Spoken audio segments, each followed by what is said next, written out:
Hey, I'm Justin with McKenzie. I wanted to show you a quick method on how I repair the holes in this white-tailed deer in the ears. These are ear tag holes, and I'm going to want to patch them instead of sew them up. I can patch it with these latex gloves or pieces from my scraps from my shaving machine, but I prefer to use these latex gloves. Okay, so the first thing I'm going to do is I'm going to hit these ears with a little bit of this just regular lacquer thinner. Take a paper towel, wipe that off, and hit it with a hair dryer to just take out any excess moisture that's in the skin. I want to use this Tech Bond super glue. Any super glue will work. I just want to put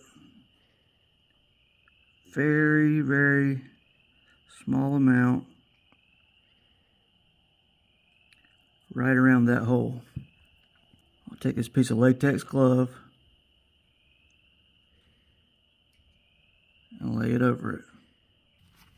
Right here's the patch. You won't have any glue leaking out. You still got some stretch and movement to it.